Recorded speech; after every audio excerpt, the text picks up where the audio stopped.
ఎందుకంటే తారాస్థాయి ఉగ్రత ఇప్పుడు కుమ్మరించబడట్లేదు అది. ఇప్పుడు దేవుని యొక్క ఉగ్రత కుమ్మరించబడట్లే. తట్టుకోలేం మనం కుమ్మరిస్తే దేవుడు. ఆ తారాస్థాయి ఉగ్రత అది ఇంకా ప్రతిరోజు ప్రతి క్షణము టపా టపా టపా టపా టపా అని పడతానే ఉంటుంది అనమాట. తట్టుకోలేరు మనుషులు. రెండవది ఏంటంటే ఘనత. ఈ లోక సంబంధమైనటువంటి రెస్పెక్ట్ కాదు. ఘనత అంటే నువ్వు నడుచుకుంటూ వెళ్తా ఉంటే నీ చుట్టూ అందరూ ఉంగిపోయి దాని దండాలు పెట్టేసి అయ్యగారు అయ్యగారు నమస్తే అండి నమస్తే అండి, నేను భోజనం మీద ఉన్నటువంటి బ్యాగ్ తీసుకుని వెళ్ళిపోయి అయ్యగారు అయ్యగారు నేను నేను పట్టుకుంటానండి. అది కాదు ఘనత అంటే. అది పనికిరాలినటువంటి ఘనత అనమాట. అది అవసరం లేదు మనకి. నీకు వేరేగా కుర్చీ వేసేసి, నీకు వేరేగా భోజనం పెట్టేసి, నీకు వేరేగా వంట వండేసి, నీకు అది కాదు ఘనత అంటే. That is not at all the honour. కాబట్టి నేను క్రైస్తవ కుటుంబంలో పుట్టాను, నేను చిన్నప్పటి నుంచి మందిరానికి వెళ్తున్నాను అనేటువంటి ఇలాంటి ఆలోచనలు కలిగి ఉంటే అవి పరలోకానికి తీసుకెళ్ళవు మనల్ని. నాకంటూ నాకు ఒక నీతి ఉండాలి.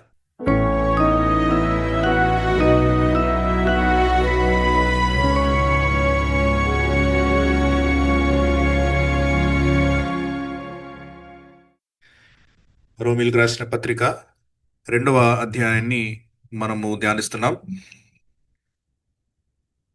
మొదటి 16 వచనాలు కలిపి ఒక సందర్భం కింద, ఒక కాంటెక్స్ట్ కింద మనం దీన్ని తీసుకోవచ్చు.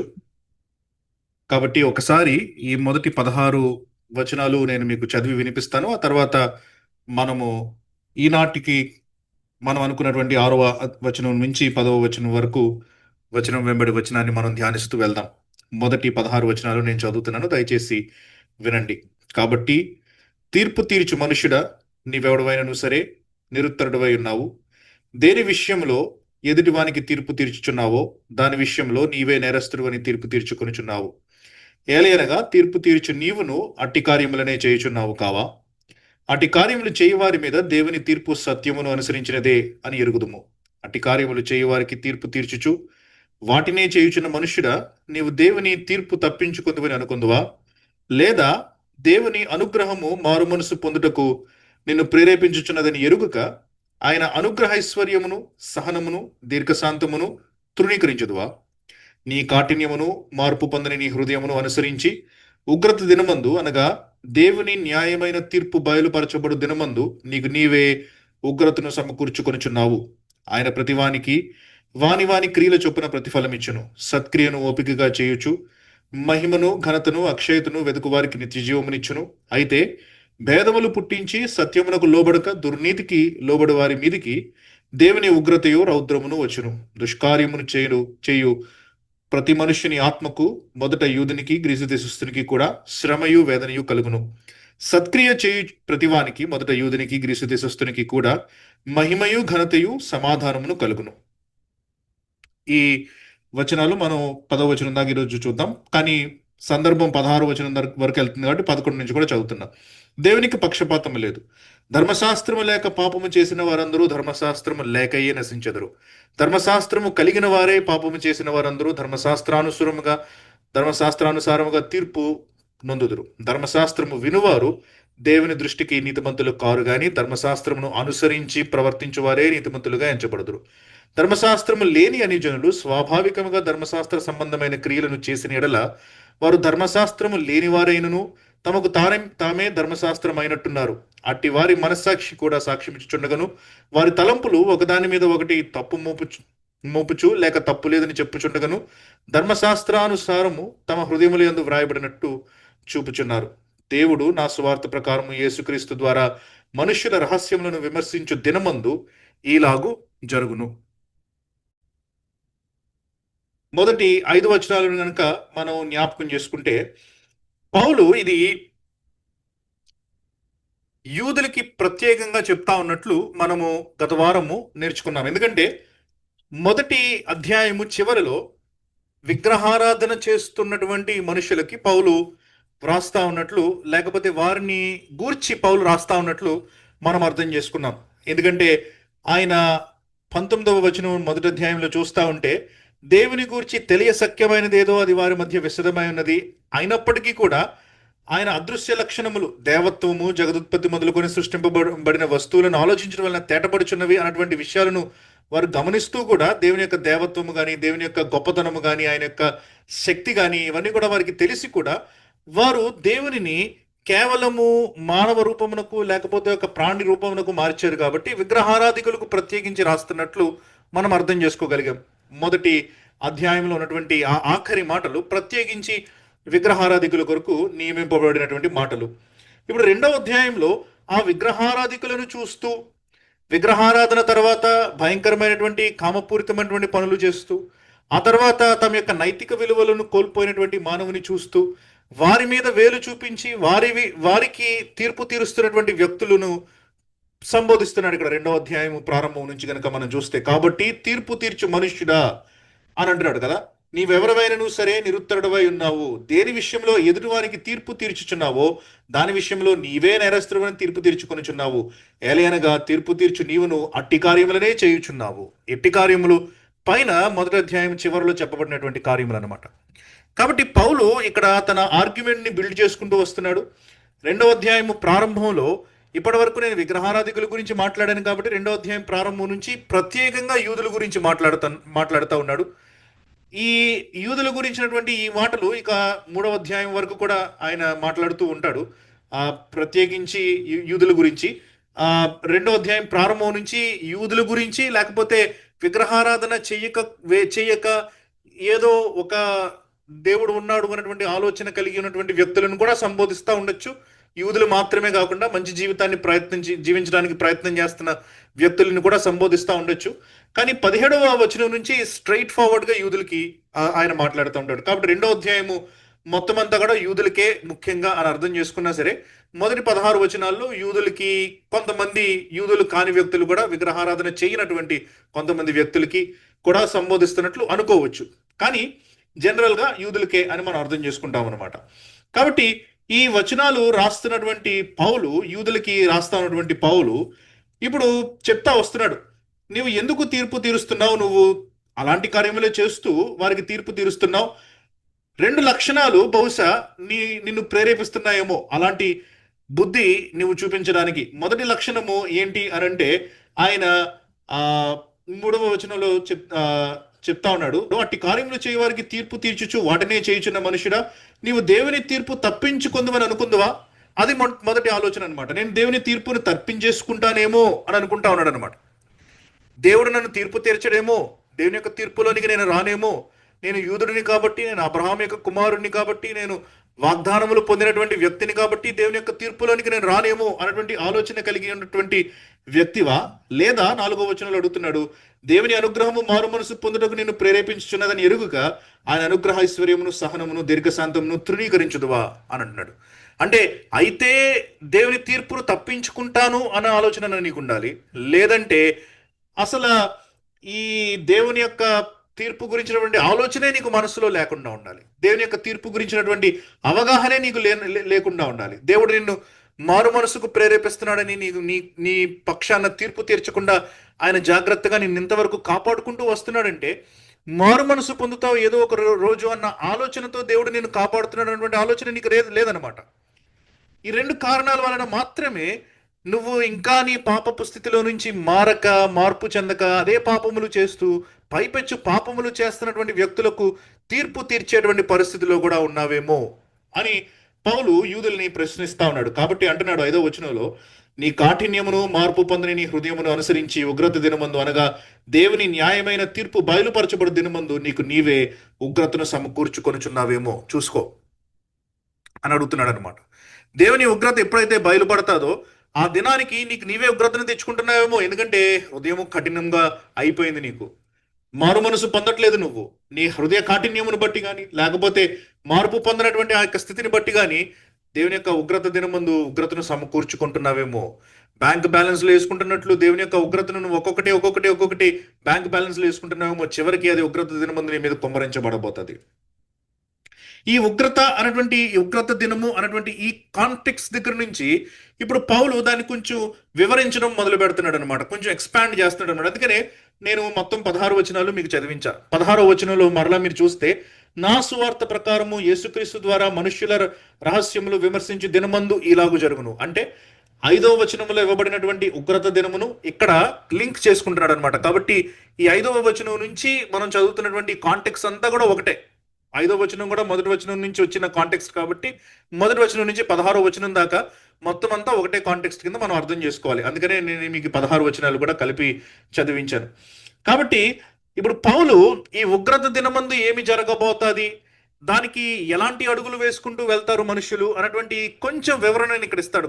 పౌలు యొక్క ఉద్దేశము దేవుని యొక్క ఉగ్రత దినము గురించి మాట్లాడడం కాదు, కానీ దేవుని యొక్క తీర్పు గురించి, the equality of God in his judgements, దేవుని యొక్క తీర్పులో ఆయన యొక్క సమానత్వమును గురించి పౌలు ఇక్కడ చెప్పబోతా ఉన్నాడు అనమాట. మొదటి 5 వచనాలు కనుక మీరు చూస్తే మానవుని యొక్క వేషధారణను మనం చూస్తూ ఉంటాం. ఎందుకంటే నేను పాపిని అన్న అవగాహన లేకుండా మనిషి వేరే పాపులను తీర్పు తీరుస్తా ఉన్నాడు. తన హృదయంలో ఉన్నటువంటి పాపమును చూసుకోకుండా, తన కంటిలో ఉన్నటువంటి నలుసును చూసుకోకుండా, ఎదుటివారి కంటిలో ఉన్నటువంటి విషయాలను, లేకపోతే తన కంటిలో ఉన్నటువంటి దూలమును చూసుకోకుండా ఎదుటివారి కంటిలో ఉన్నటువంటి నలుసును చూడడానికి ప్రయత్నం చేస్తున్నాడు. తన మనసులో పాపమును చూసుకోకుండా ఎదుటివారి మనసులో ఉన్నటువంటి పాపమును చూడడానికి ప్రయత్నం చేస్తా ఉన్నాడు. కానీ దేవుడు అలా చేయట్లే. దేవుడు ప్రతి ఒక్కరిని కూడా సమానంగా చూస్తున్నాడు అన్నటువంటి ఈ మాటలను పౌలు ఇప్పుడు మనకి తెలుపుతూ ఉంటాడు అనమాట. దేవుని తీర్పులో ఉన్నటువంటి సమానత్వము ఎలాంటిది అని పౌలు మనకి తెలుపబోతూ ఉంటాడు. అందుకనే 6వ వచనంలో దానికి ప్రారంభం చేస్తూ ఆయన అంటాడు, ఆయన ప్రతివానికి వాని వాని క్రియల చొప్పున ప్రతిఫలం ఇచ్చును అని మనం చూస్తున్నాం. ఆయన అని అనగానే ఇది దేవుని గురించి రాస్తున్నటువంటి మాట మనకి తెలుస్తుంది. ఎందుకంటే 5వ వచనంలో మనకి అక్కడ దేవుని న్యాయమైన తీర్పు బయలుపరచు దినమందు అని అన్నాడు. కాబట్టి ఆ దేవునిని ఇది కనెక్ట్ చేస్తూ ఉంటుంది అనమాట. కాబట్టి ఆయన అంటే ఇక్కడ దేవుడు ఎవరికి ఇస్తాడంట తీర్పు? ప్రతివానికి అని అంటున్నాడు అనమాట. ప్రతివానికి అని అన్నాడు. ఎవ్రీబడి. ఒకడికి తీర్పు ఉంటుంది, ఒకడికి తీర్పు లేదు అని లేదు. ఇక్కడ ప్రతివానికి దేవుడు తీర్పు తీరుస్తాడు అని అంటున్నాడు అనమాట. ఈ మాటలు కనుక మీరు చూస్తే ఇర్మియా 17వ అధ్యాయము 10వ వచనం నుంచి పౌలు కోట్ చేస్తున్నట్లు మనం అర్థం చేసుకోగలుగుతాం. ఇది పాత నిబంధనలో ఉన్నటువంటి సెంటిమెంట్, ఆలోచన. ఇర్మియా 17వ అధ్యాయం 10వ వచనం చూడండి ఒకసారి. ఒకటి ప్రవర్తనను బట్టి వాని క్రియల ఫలము చొప్పున ప్రతీకారము చేయుటకు యెహోవాను నేను హృదయమును పరిశోధించువాడను, పరీక్షించువాడను. ఒకని ప్రవర్తనను బట్టి ఆయన ప్రతిఫలం ఇస్తాడంట. ప్రతివానికి వాని వాని క్రియల చొప్పున ప్రతిఫలం ఇచ్చును అన్నటువంటి మాటని ఇర్మియా ఏం రాశాడంటే ఒకని ప్రవర్తనను బట్టి యెహోవా ప్రతిఫలం ఇస్తారు అని రాస్తా వచ్చాడు అనమాట. కాబట్టి పాత నిబంధనలో ఉన్నటువంటి కాన్సెప్టే ఇది, క్రొత్త కాన్సెప్ట్ ఏమీ కాదు. పాత నిబంధనలో ఉన్న దానినే పౌలు ఇక్కడ కోట్ చేస్తున్నట్టు మనం చూడొచ్చు. అందుకనే కొన్ని ఇంగ్లీష్ తర్జుమాల్లో మీకు సాధారణంగా ఈ వచనం క్యాపిటల్ లెటర్స్లో ఉంటుంది అనమాట. క్యాపిటల్ లెటర్స్లో ఇంగ్లీష్ బైబిల్స్లో ఎక్కడైనా రాశారంటే దాని అర్థం ఏంటంటే పాత నిబంధనలో ఉన్నటువంటి కొటేషన్ని కోట్ చేస్తున్నారు అని అర్థం వచ్చేటట్టు మనకి క్యాపిటల్ లెటర్స్లో పెడతారనమాట. ఇర్మియా కాదు, నిజానికి చెప్పాలంటే యేసుప్రభు వారు కూడా ఈ మాటలు అన్నారు. మత్తయి సువార్త 16వ అధ్యాయము 27వ వచనం చూడండి ఒకసారి. మత్తయి 16:27. మనుష్య కుమారుడు తన తండ్రి మహిమ గలవాడై తన దూతలతో కూడా రాబోచున్నాడు, అప్పుడు ఆయన ఎవని క్రియల చొప్పున వానికి ఫలమిచ్చును. కాబట్టి ఇక్కడ కూడా రాస్తున్నాడు అనమాట. మత్తయి తన సువార్తలో రాస్తూ యేసుప్రభు అన్న మాటలని చెప్తూ ఎవని క్రియల చొప్పున వానికి ఫలమిచ్చును అని అంటున్నాడు. ఇది ఎప్పుడు? మనుష్య కుమారుడు తన తండ్రి మహిమ గలవాడై తన దూతలతో కూడా రాబోచున్నప్పుడు. అంటే ఈ విషయాలన్నీ ఎప్పుడు జరుగుతాయన్నమాట? క్రీస్తు యొక్క 2వ రాకడ సమయంలో జరుగుతాయి. ప్రతివానికి వాని వాని క్రియలు చొప్పున ప్రతిఫలం ఇచ్చును అన్నటువంటి ఈ యొక్క మాట, this is all second coming context అనమాట. ఇదంతా కూడా క్రీస్తు యొక్క 2వ రాకడలో జరిగేటువంటి విషయాలు. కాబట్టే మనము తీర్పు గురించి లేకపోతే అంత్య దినాల గురించి ఇక్కడ కొద్దిగా మనం అర్థం చేసుకోవచ్చు. ప్రతివానికి వాని వాని క్రియల చొప్పున ప్రతిఫలం ఇచ్చును అన్నటువంటి ఈ మాట మనకి పాత నిబంధన నుంచి యేసు ప్రభువు చెప్పినటువంటి మాటలలో మనకి కనిపిస్తూ ఉంది. ఇక్కడ అపోస్తలులు చెప్తున్నటువంటి మాటల్లో కూడా మీకు కనిపిస్తూ ఉంది. తర్వాత నేను మీకు ప్రకటన గ్రంథంలో చూపిస్తాను. ప్రకటన గ్రంథంలో యోహాను కూడా ఇదే మాటలు మాట్లాడుతూ ఉంటాడు. కాబట్టి ప్రతి ఒక్కరూ మాట్లాడినటువంటి మాటే. కాకపోతే చాలా మంది నాస్తికులకి ఇది అర్థం కాదనమాట, లేకపోతే ఈ విషయం గురించి నమ్మడానికి ఇష్టం ఉండదన్నమాట వాళ్ళకి. కారణం ఏంటంటే ఒక దేవుడు అన్నటువంటి ఒక అధికారము కలిగినటువంటి ఒక తీర్పు తీర్చేటువంటి న్యాయాధిపతి ప్రపంచం మీద ఉన్నాడు అన్నటువంటి అవగాహన వాళ్ళకి ఇష్టం ఉండదు. బికాజ్ జడ్జ్ మీన్స్ మనం ప్రపంచంలో మనం ఈ లోకంలో ఉన్నప్పుడు చేసేటువంటి ప్రతి కార్యమును గనక తీర్పు తీర్చేటువంటి వ్యక్తి ఒకడు ఉంటే, లేకపోతే దేవుడు అన్నవాడు ఒకడు ఉంటే, ఈ కాలంలో ఈ ప్రపంచంలో మనం జీవించేటువంటి ఈ దినాలలో మన స్వాతంత్రంతో ఇష్టం వచ్చినట్లు జీవించడానికి లేదు. ఈ కాలంలో ప్రతి ఒక్కళ్ళు ఇట్స్ మై లైఫ్ అని అంటున్నారు అనమాట. ఇది నా జీవితం అని అనుకునేటువంటి కాలంలో ఉన్నాం అనమాట. యవనస్తులు చాలా మంది టీ షర్ట్స్ మీద రాసుకుంటా ఉంటారు అనమాట. ఇది నా జీవితం, నా ఇష్టం, మై లైఫ్ మై విష్ అని రాసుకుంటా ఉంటారు అనమాట. చాలా మంది టీ షర్ట్స్ మీద, ఫేస్బుక్లో అట్లా స్టేటస్లు పెట్టుకుంటా ఉంటారు, నా జీవితం నీకేంటి అని. వాళ్ళ యొక్క ఆలోచన అంటే ఒకరికి సమాధానం చెప్పాలి అన్నటువంటి ఆలోచనతోటి మనుషులు బ్రతకటలే. కాబట్టి ఇలాంటి సమయంలో ఇలాంటి వ్యక్తిత్వాలు కలిగినటువంటి మనుషులు దేవుని తీర్పు క్రిందకి తమను తాము తెచ్చుకోవడం కోసమని ఇష్టపడరు. దేవుడు అన్నవాడు ఒకడు ఉన్నాడు అన్నటువంటి ఆలోచనను కూడా వ్యతిరేకిస్తారనమాట. ఎందుకంటే ఈ తీర్పరి కింద దేవుడు నిలబడ్డాడు, మనందరినీ తీర్పు తీరుస్తాడు. మన జీవితాలంటే దేవునికి ఒక అభిప్రాయం ఉంది, ఒక ఆలోచన ఉంది, వాటి గురించినటువంటి ఒక అవగాహన ఉంది దేవునికి. లేకపోతే వాటి యొక్క సారాంశం ఏంటో దేవునికి అవసరము అన్నటువంటి ఈ విషయాలు మనిషికి ఇష్టం లేదు. They don't want judge, they want freedom. ఈ లోకంలో స్వేచ్ఛ కావాలి, ఈ లోకంలో విచ్చలవిడతనం కావాలి, ఈ లోకంలో స్వాతంత్ర్యం కావాలి. కానీ దేవుడు పెట్టినటువంటి నియమ నిబంధనలు కానీ, లేకపోతే దేవుని యొక్క దేవుని కింద రావడానికి ఇష్టం లేదు. అందుకనే దేవుడు అన్నటువంటి ఇంటిటీనే కంప్లీట్గా తీసేయడానికని మనిషి ఆలోచిస్తున్నాడు అనమాట. కాబట్టి ఇక్కడ మనకేం చెప్తా ఉన్నాడంటే, దేవుడు ప్రతివానికి వాని క్రియల చొప్పున ప్రతిఫలం ఇస్తాడు. పిల్లరా, ఇది మనం జాగ్రత్తగా గుర్తించాల్సినటువంటి విషయము. ప్రతివానికి అంటే యూదుడని లేదు, గ్రీసు దేశస్థుడని లేదు. ఇక్కడ వారిద్దరి గురించి మాట్లాడుతున్నాడు. మొదటి అధ్యాయం చివరిలో ఏమో గ్రీసు దేశస్థుడు అంటే అన్యుడు, అన్యజనుల గురించి మాట్లాడాడు. రెండో అధ్యాయం ప్రారంభం నుంచి యూదుల గురించి మాట్లాడుతున్నాడు. ఇప్పుడు అంటున్నాడు ప్రతివానికి అని అంటున్నాడు. అంటే యూదుడని కానీ లేకపోతే అన్యుడని కానీ లేదు, ప్రతి ఒక్కరికి కూడా దేవుడు వాని క్రియలు చొప్పున ప్రతిఫలం ఇస్తాడు అని పౌలు చెప్తా ఉన్నాడు అనమాట. పైపిచ్చి ఏమంటా ఉన్నాడు? వాని క్రియలు చొప్పున అన్నాడు అనమాట. వాని క్రియలు చొప్పున అంటే ప్రక్కన వాళ్ళ క్రియలు చొప్పున కాదు, మీ తల్లిదండ్రుల క్రియలు చొప్పున కాదు, లేకపోతే తాత ముత్తాతల యొక్క నీతి వలన కాదు, నీ స్వంత క్రియల చొప్పున, నువ్వు చేసినటువంటి నీ స్వంత పనుల చొప్పున అని ఇక్కడ స్పష్టంగా చెప్తా ఉన్నాడు.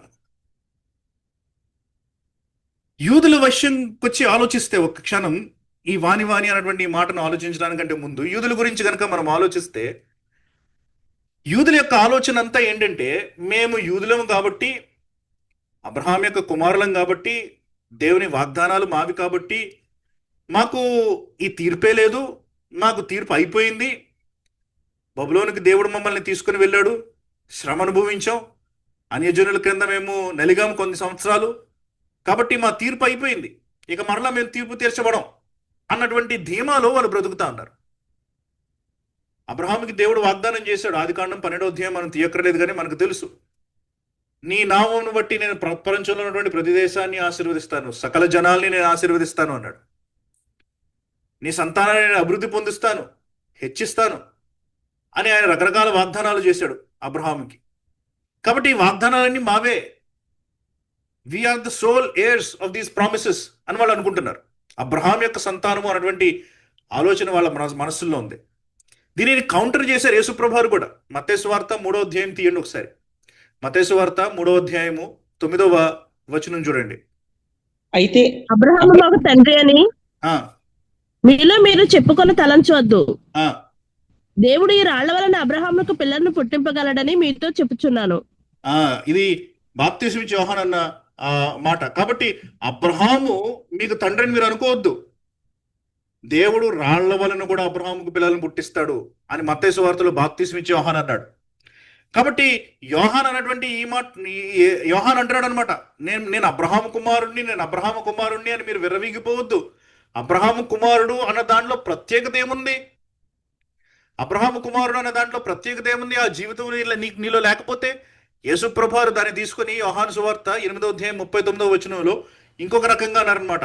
యోహాను సువార్త 8వ అధ్యాయము 39వ వచనంలో అబ్రహాము కుమారులు అన్నటువంటి ఈ స్థితిని ఆయన క్వశ్చన్ చేశారు ఆయనదైన శైలిలో. 8:39 చూడండి, యోహాను సువార్త. అందుకు వారు ఆయనతో ఆ, మా తండ్రి అబ్రహాం అనిరి. ఆ, యేసు మీరు ఆ. అబ్రహాం పిల్లలైతే అబ్రహాం చేసిన క్రియలు చేతురు. మీరు అబ్రహాము పిల్లలైతే అబ్రహాము చేసినటువంటి పనులు చేస్తారు. మీరు అబ్రహాం పిల్లలైతే అబ్రహాం చేసిన పనులు చేస్తారు. మీరు అబ్రహాం చేసిన పనులు చేయట్లేదు అంటే దాని అర్థం ఏంటి? మీరు అబ్రహాం పిల్లలు కాదు అని యేసుప్రభు వారు ఇండైరెక్ట్ గా వాళ్ళతో చెప్తున్నారు అనమాట. కాబట్టి వాళ్ళల్లో ఉన్నటువంటి ఈ యొక్క ఆలోచనని, మేము అబ్రహాము పిల్లలము అనేటువంటి ఆలోచనని యోహాను ఖండించాడు, యేసుప్రభు వారు ఖండించారు. ఇప్పుడు పౌలు ఖండిస్తున్నాడు అనమాట. ఇదే రోమిలకు రాసిన పత్రిక 2వ అధ్యాయము మనం చదువుతా ఉన్నప్పుడు 28వ వచనం వస్తే అక్కడ అంటాడు అనమాట, బాహ్యమునకు యూదుడైన వాడు యూదుడు కాడు, శరీరమందు బాహ్యమైన సున్నతి సున్నతి కాదు, అయితే అంతరంగమందు యూదుడైన వాడే యూదుడు, మరియు సున్నతి హృదయ సంబంధమైనదై ఆత్మయందు జరుగునదే గాని అక్షరము వలన కలుగునది కాదు, అట్టి వారికి మెప్పు మనుషుల వలన కలుగుదు, దేవుని వలననే కలుగును అని అన్నాడు అనమాట. అంటే ఏమన్నాడు అనమాట పౌలు? ఓ అబ్రహాము పిల్లలము, అబ్రహాముకి దేవుడు సున్నతి అనేటువంటి ఈ నిబంధనని ఇచ్చాడు, కాబట్టి మేము సున్నతి చేయించుకున్నటువంటి వ్యక్తులం కాబట్టి, అబ్రహాము పుత్రులము కాబట్టి మేము పరలోకానికి డైరెక్ట్ యాక్సెస్ ఉంది మాకు అని అనుకుంటున్నారేమో మీరు అని అంటూ, సున్నతి సున్నతి కాదండి అని అంటున్నాడు అనమాట. యూదులు యూదులు కాదండి అంటున్నాడు అనమాట. నువ్వు శరీర రీతిగా నువ్వు యూదుడు అయితే, యోధా వంశంలో పుట్టి, లేకపోతే ఇశ్రాయేల్ అనేటువంటి ఈ మనిషికి పుట్టి 12 గోత్రాల్లో ఉన్నటువంటి వాడు యూదుడు అని పేరు పెట్టి పిలుచుకుంటా ఉంటే నేను నువ్వు, అది కాదు యోధా తనం. తర్వాత ఇంకా గలతీయులకు రాసిన పత్రికలో రకరకాల చోట్ల ఆయన వేరే విధాలుగా దీని గురించి వివరిస్తాడు. మనం కూడా ఆ సందర్భాలు వచ్చినప్పుడు మనం చూద్దాం.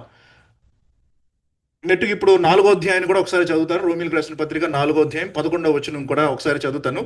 మరియు సున్నతి లేని వారైనను నమ్మిన వారికందరికీ అతడు తండ్రి, అంటే ఎవరు? అబ్రహాము తండ్రి. సున్నతి లేని వారైనను నమ్మిన వారికి అందరికీ అతడు తండ్రి ఒకటి వలన వారికి నీతి ఆరోపించుటకై అతడు సున్నతి పొందక మునుపు తనకు కలిగిన విశ్వాసము వలనైన నీతి ముద్రగా సున్నతి అని గుర్తు పొందెను. మరియు సున్నతి గల వారికి తండ్రి ఒకటకు, అనగా సున్నతి మాత్రము పొందినవారు గాక మన తండ్రి అయిన అబ్రహాము సున్నతి పొందక మునుపు అతనికి కలిగిన విశ్వాసం యొక్క అడుగుజాడలను బట్టి నడుచుకున్న వారికి తండ్రి ఒకటకు అతడు ఆ గుర్తు పొందెను అని అన్నాడు. అబ్రహాము సున్నతి లేని వారికి తండ్రి, సున్నతి కలిగిన వారికి తండ్రి అని అనడానికి ఇక్కడ ఒక ఆర్గ్యుమెంట్ బిల్డ్ చేస్తున్నారు. 4వ అధ్యాయంకి వచ్చినప్పుడు మనం దాని గురించి వెళ్దాం, ఎందుకంటే అది అర్థం చేసుకోవడానికి మనకు కొంచెం టైం పడుతుంది. కాబట్టి పౌలు ఏం చెప్తా ఉన్నాడంటే, ఇక్కడ ఉన్నటువంటి యూదులకి మీరు సమానులు మిగతా వాళ్ళతోటి. దేవుడు ప్రతివానికి వాని క్రియలు చొప్పున ప్రతిఫలం ఇస్తాడు. ప్రతివానికి అన్నటువంటి ఈ మాటలో నువ్వు యూదుడివై ఉండొచ్చు, నువ్వు మామూలు వ్యక్తివై ఉండొచ్చు, లేకపోతే గ్రీసు దేశస్థుడివి, అన్యజనుడివి అయి ఉండొచ్చు, ఇంకేదో దేశానికి సంబంధించిన వాడు అవ్వచ్చు. You could be a Jew or you could be a Gentile. కానీ ప్రతి ఒక్కడికి దేవుడు తీర్పు ఎలా వస్తుంది అనమాట? వాని క్రియలు చొప్పున ప్రతిఫలం వస్తుందంట. కాబట్టి ఈ మాట విన్నప్పుడు యూదుడు అన్నవాడు కంగు తింటాడనమాట. ఈ మాట పౌలు వివరిస్తున్నాడు, కానీ యెహెజ్కేలులో కూడా మీకు కనిపిస్తుంది. యెహెజ్కేలు 18వ అధ్యాయం 20వ వచనంకి వెళ్ళండి ఒకసారి. యెహెజ్కేలు 18వ అధ్యాయము 20వ వచనం చాలా మందికి తెలిసినటువంటి వచనం అయి ఉంటుంది ఇది, కానీ ఒకసారి మనం చదివితే బాగుంటది. యెహెజ్కేలు 18:20. పాపము చేసినవాడే మరణము నొందును, పాపము చేసిన వాడే మరణము నొందుతాడు. తండ్రి యొక్క దోష శిక్షను కుమారుడు లేదని, కుమారుడి దోష శిక్షను తండ్రి మోయడు. నీతిపరిని నీతి ఆ నీతిపరినికే చెందును, దుష్టుని దుష్టత్వము ఆ దుష్టునికే చెందును. కాబట్టి యెహెజ్కేలు ద్వారా దేవుడు ఇశ్రాయేలీయులకి అప్పట్లోనే చెప్పించాడు అనమాట. ఏంటి? ఒకడి నీతి వాడికే, ఒకడి దుష్టత్వము వాడికే. తండ్రి యొక్క నీతి కుమారులకి రాదు, తండ్రి యొక్క దుష్టత్వము కుమారులకి రాదు అని దేవుడు యెహెజ్కేలు ద్వారా ఎప్పుడో చెప్పించాడు ఈ మాట. దాని అర్థం ఏంటి? అబ్రహాము నీతిమంతుడైతే అబ్రహాము యొక్క నీతి తరతరాలకి వెళ్ళదు. అబ్రహాము వలన దేవుడు పిల్లల్ని ఆశీర్వదిస్తాడేమో, కానీ నీతిమంతులుగా తీర్చడం వేరే విషయం. అబ్రహాము యొక్క నీతి మిగతా వాళ్ళకి రాదు. అబ్రహాం యొక్క నీతి అబ్రహాముకే వర్తిస్తుంది. ఒకవేళ వేరే ఎవడో దుష్టుడై ఉంటే వాని యొక్క దుష్టత్వము వానికే వర్తిస్తుంది. అర్థమవుతుందా?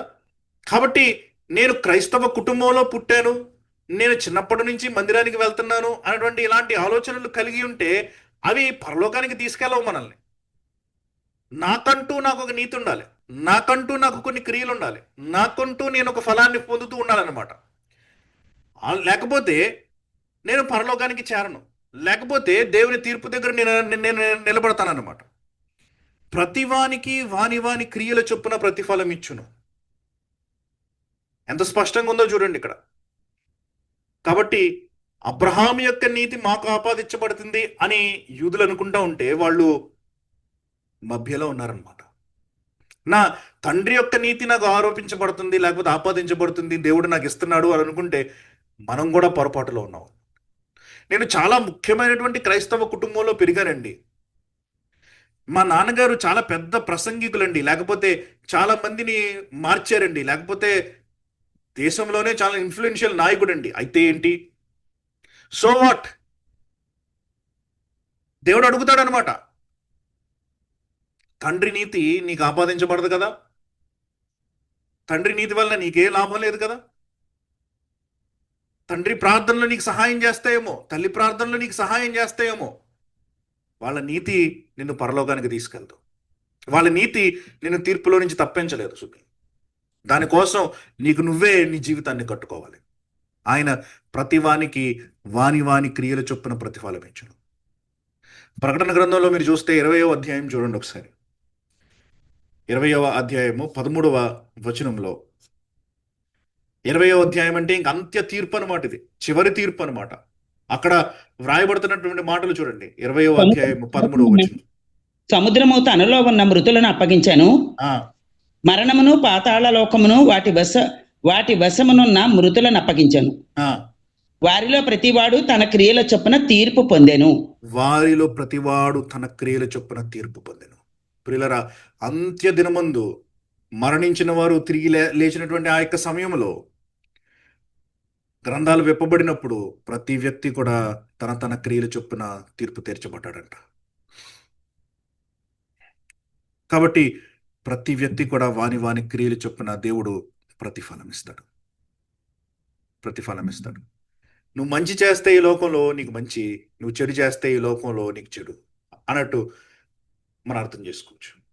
కానీ మనం ఇక్కడ ఒక క్లాజ్ జ్ఞాపకం చేసుకోవాలి. ఎందుకంటే రోమీలకు రాసిన పత్రిక అంతా కూడా పౌలు ధర్మశాస్త్ర సంబంధమైన క్రియల మూలంగా ఎవడు నీతిమంతుడిగా తీర్చబడ్డాను అంటాడు. గలతీలకు రాసిన పత్రికలో అంటాడు పౌలు, ధర్మశాస్త్ర సంబంధమైనటువంటి క్రియల వలన ఎవడు నీతిమంతుడిగా తీర్చబడని.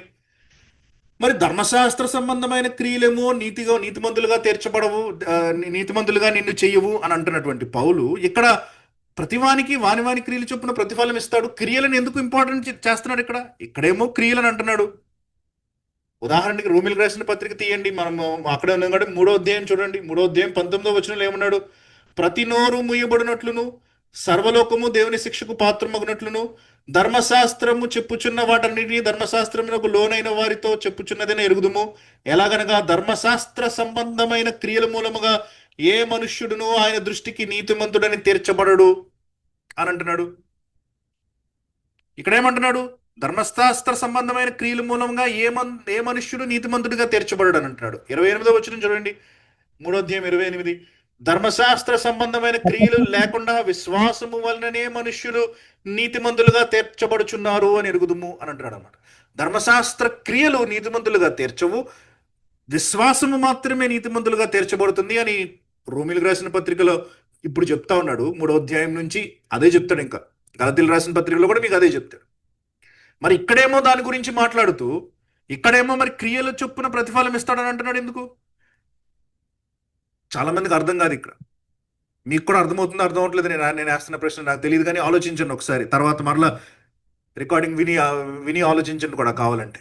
ఎందుకంటే ఇది ముఖ్యమైనటువంటి విషయం అనమాట. మీకు కన్ఫ్యూజన్ క్లియర్ అవుతుంది అనమాట. మీ రక్షణ అనేటువంటిది స్థిరమైనదా కాదా అన్నది మీరు అర్థం చేసుకోవాలంటే ఈ విషయాలు అర్థం చేసుకోవాలి. ఏంటి మాట్లాడుతున్నాడు పౌలు ఇక్కడ అన్నది మనం అర్థం చేసుకోవాలి. ఒకవైపేమో ధర్మశాస్త్ర సంబంధమైన క్రియలు మనిషిని నీతిమంతునిగా తీర్చవు అని అన్నాడు. ఇక్కడేమో మీ క్రియలు చొప్పున దేవుడు మీకు ప్రతిఫలం ఇస్తాడు అని అంటున్నాడు అనమాట. రెండు చూడడానికి కౌంటర్గా మనకి కనిపిస్తూ ఉన్నాయి. కానీ ప్రియులరా, అందుకనే మనం మొదటి అధ్యాయం నుంచి జాగ్రత్తగా ఫ్లోలో రావాలన్నమాట. అందుకనే నేను పదే పదే చెప్తున్నాను, ఇది ఒక పత్రికను చదవవలసినటువంటి విధంగా మనం చదవాలి. కాబట్టి దీన్ని అలా అర్థం చేసుకోవాలి మనం. అంటే మొదటి అధ్యాయం నుంచి మనం చూస్తూ ఉంటే పౌలు ఎలాగ చెప్పుకుంటూ వస్తున్నాడు, సువార్త గురించి మాట్లాడుతున్నాడు. అందుకనే నేను మీకు ఇందాక ఆ ప్రశ్న కూడా పెట్టా. చాలా మంది ఆన్సర్ చేయలేదు, మరి ఎందుకో అనుమానం, ఇంకా డౌట్ఫుల్గా ఉన్నారేమో ఏం చెప్తున్నాడు పౌలు అనేసి. పౌలు ఇప్పటిదాకా మనకి దేని గురించి చెప్తా ఉన్నాడు? సువార్త గురించి చెప్తా ఉన్నాడు. సువార్త ఎందుకు రావలసి వచ్చినది అన్నటువంటి ప్రశ్నను తీసుకున్నాడు ఆయన. ముఖ్యంగా 17వ వచనంలో చూస్తే, మొదటి అధ్యాయం 17వ వచనం, దేవుని నీతి దాని యందు బయలుపరచబడుచున్నది. అంటే దేని యందు? సువార్త యందు. సువార్త ఎందుకు రావాల్సి వచ్చింది అంటూ 18వ వచనం నుంచి మొదలు పెట్టాడనమాట. సువార్త కంటే ముందు దేవుని యొక్క ఉగ్రత వచ్చింది. మనిషి చేస్తున్నటువంటి ప్రతి పాపానికి విరోధంగా దేవుని యొక్క ఉగ్రత వచ్చింది, బయలుపరచబడింది. కాబట్టి దేవుని యొక్క ఉగ్రతను చల్లార్చడం కోసం సువార్త అనేది వచ్చింది. సరే, ఇప్పుడు దేవుని ఉగ్రత గురించి మాట్లాడుతున్నాడు అంటే సువార్త రావడానికంటే ముందు విషయాల గురించి మాట్లాడుతున్నాడు అనమాట పౌలు. అంతే కదా? 18వ వచనం నుంచి 17వ వచనంలో సువార్త ఎందుకు రావాల్సి వచ్చింది అన్న ప్రశ్నను తీసుకుని 18వ వచనం నుంచి దానికంటే ముందు దేవుని ఉగ్రత వచ్చింది. దేవుని ఉగ్రత అసలు ఎందుకు వచ్చింది? మనిషి విగ్రహారాధన మొదలు పెట్టాడు, తర్వాత అక్కడి నుంచి కామపూరితమైనటువంటి పనులు చేయడం మొదలు పెట్టాడు, అక్కడి నుంచి పడిపోయాడు. కాబట్టి దేవుని ఉగ్రత ఇంకా కుమ్మరించబడతా ఉంది మనుషుల మీద. కుమ్మరించబడతా ఉన్నప్పుడు ఆ కుమ్మరించబడుతున్నటువంటి ఈ వ్యక్తిని చూసి తీర్పు తీరుస్తున్నావు నువ్వు కూడా. ధర్మశాస్త్రం ఉన్నటువంటి యూదుడుగా నువ్వు కూడా తీర్పు తీరుస్తా ఉన్నావు. కాబట్టి పౌలు యొక్క ఆర్గ్యుమెంట్లో మొదటి అధ్యాయము, 2వ అధ్యాయం, లేకపోతే మొదటి అధ్యాయం 18వ వచనం నుంచి ఇప్పటి వరకు పౌలు యొక్క హిస్టారికల్ మీరు టైం లైన్ వేసుకుంటూ వస్తూ ఉంటే సువార్త ఇంకా రాలేదండి. ఎప్పుడో వస్తుంది సువార్త. ఇంకా 3వ అధ్యాయం దాటేసిన తర్వాత వస్తుంది సువార్త. 3వ అధ్యాయం మధ్యలో సువార్తను ఇంట్రడ్యూస్ చేస్తాడు అనమాట. సో సువార్త రాలేదు ఇప్పటికీ. ఇంకా సువార్త లేనటువంటి పక్షాన చెప్తా ఉన్నాడు అనమాట పౌలు. మొదటిగా ఆ విషయాన్ని అర్థం చేసుకోండి. కొంచెం మీకు కాంప్లికేటెడ్గా అనిపించినా ఆలోచించడానికని ప్రయత్నం చేయండి. ముఖ్యమైనటువంటి విషయం మీకు. లేకపోతే రేపొద్దున ఎవరన్నా ఈ వచనాన్ని చూసి, ఇదిగో దేవుడు ప్రతివానికి వాని క్రియలు చొప్పున ప్రతిఫలం ఇస్తాడు అన్నటువంటి ఈ వచనం పౌలు అన్నాడు రోమిలకు రాసిన పత్రికలో. కాబట్టి నువ్వు చేస్తున్నటువంటి పనులు చాలా ముఖ్యం, దానివల్లనే నీకు రక్షణ అని అంటారనమాట. అలా అనుకోకుండా ఉండాలంటే మీరు ఈ విషయాన్ని అర్థం చేసుకోవాలి.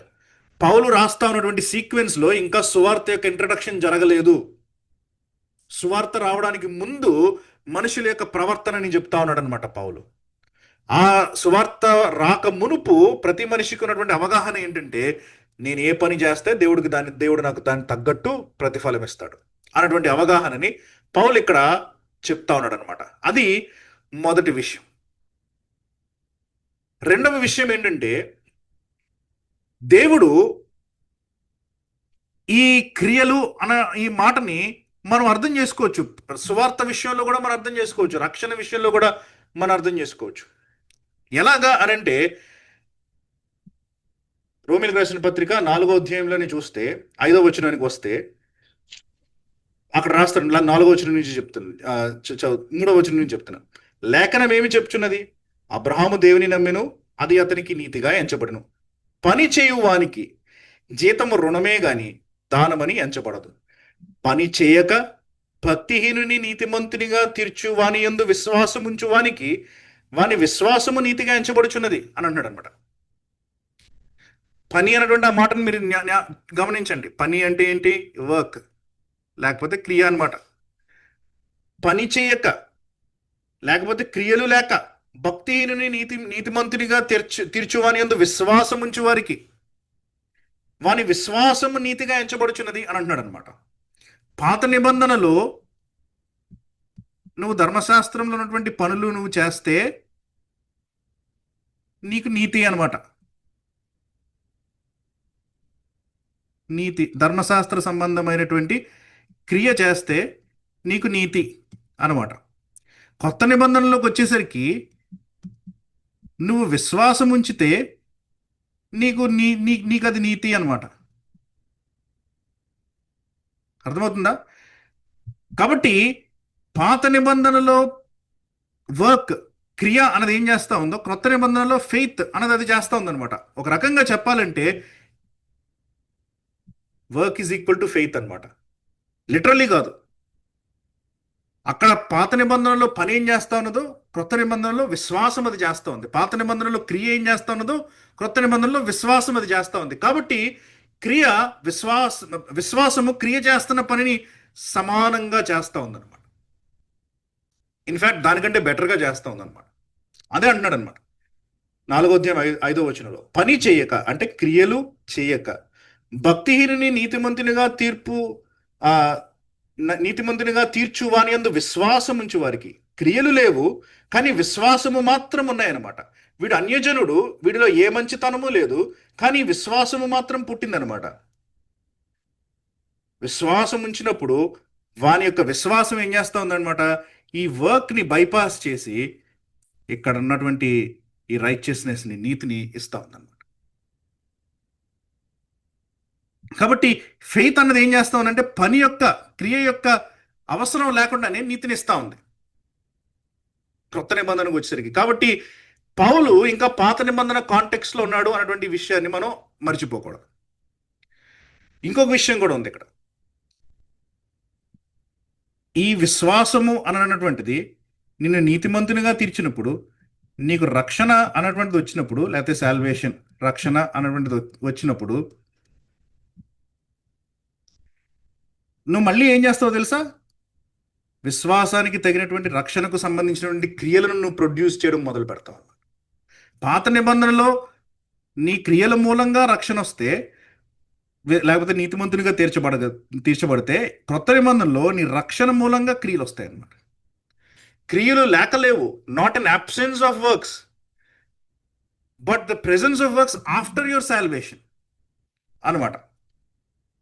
మత్తయి సువార్త 7వ అధ్యాయం చూడండి కావాలంటే, 16వ వచనం చూడండి. అక్కడ యేసుప్రభువారు ఏమంటున్నారు? వారి ఫలముల వలన మీరు వారిని తెలుసుకొందురు. 20వ వచనం కూడా చూడండి ఏమంటున్నారు? కాబట్టి మీరు వారి ఫలముల వలన వారిని తెలుసుకొందురు. కాబట్టి ఫలముల వలన తెలుసుకుంటారంట. వీడు క్రైస్తవుడా కాదా అన్నటువంటి విషయాన్ని వారు నోట్లోంచి చెప్పడం వల్ల తెలుసుకోరు. మీరు నేను క్రైస్తవుడండి నోటి నుంచి రావడం వల్ల మీరు తెలుసుకోరు. వారు జీవించినటువంటి జీవితాన్ని బట్టి తెలుసుకుంటారు అన్నమాట. సో ఈవెన్చువల్లీ క్రియలు వస్తాయి. ఈవెన్చువల్లీ ఈ క్రియల దగ్గరికి వెళ్తారు. మీరు ఈవెన్చువల్లీ ఈ క్రియల దగ్గరికి వెళ్తారు. అర్థమవుతుందా? క్రియలు లేనటువంటిది కాదు, క్రియలు పుట్టించేటువంటి విశ్వాసం అన్నమాట మనది. అందుకనే it's not a dead faith. యాకోబు అంటాడు కదా, క్రియలు లేని విశ్వాసము మృతము అని అంటాడు. కాబట్టి మనది మృతమైనటువంటి విశ్వాసం కాదు, క్రియలు లేకపోతే సమస్య మనకి. కానీ పౌలు ఇది సువార్త ఇంకా ఇంట్రడ్యూస్ చేయబడినటువంటి సన్నివేశంలో రాస్తున్నాడు అన్నటువంటి విషయాన్ని కూడా మర్చిపోద్దు.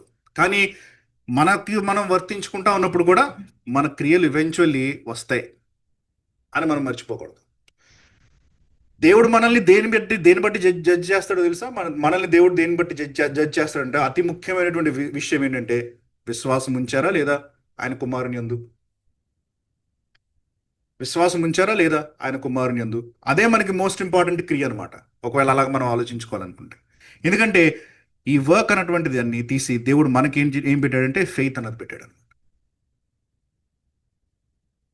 నేను work is equal to faith అని అనట్లేదు, టెక్నికల్లీ అది కరెక్ట్ కాదు. కానీ ఆ రకంగా పని ఇదివరకు క్రియ చేసేటువంటి పనిని ఇప్పుడు విశ్వాసం చేస్తూ ఉంది. క్రియ నిజానికి చేయలేకపోయింది. ఒకవేళ క్రియ మనిషిని నీతిమంతునిగా తీర్చేటట్లయితే అసలు విశ్వాసం యొక్క పనే లేదు. అది మనం ఇంకా ఇన్డెప్త్గా వెళ్ళినప్పుడు మనం ఆలోచిద్దాం. 3వ అధ్యాయం 4వ అధ్యాయం ఈ విషయాలకు వెళ్ళినప్పుడు మనం ఈ విషయాల గురించి మనం చర్చిద్దాం. కానీ ప్రస్తుతానికి ఇంత మనం జ్ఞాపకం చేసుకుంటే, ఇంత మనం గుర్తిస్తే చాలు.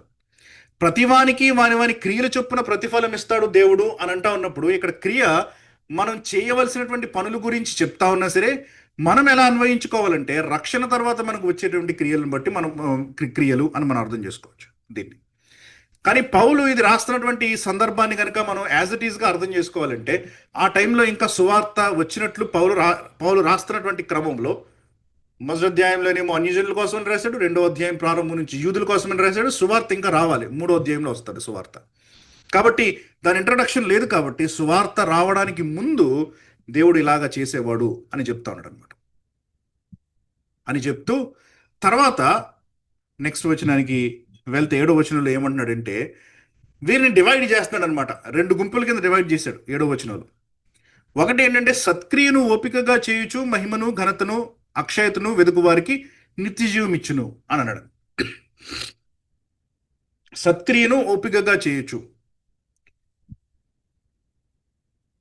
సత్క్రియను ఓపికగా చేయొచ్చు అంటే మంచి పనులను చేస్తున్నవాడికి కాదు, మంచి పనులను ఓపికగా చేస్తున్నవాడికి. అంటే నువ్వు మంచి పనులు చేస్తా ఉన్నప్పుడు నీకు మధ్యలో అడ్డు రావచ్చు, నువ్వు మంచి పనులు చేస్తా ఉన్నప్పుడు నీకు కష్టం రావచ్చు, నువ్వు మంచి పనులు చేస్తా ఉన్నప్పుడు నీకు శోధన రావచ్చు, కానీ నువ్వు ఓపికతో చేయాలి. Who by perseverance in doings good అని అన్నాడు.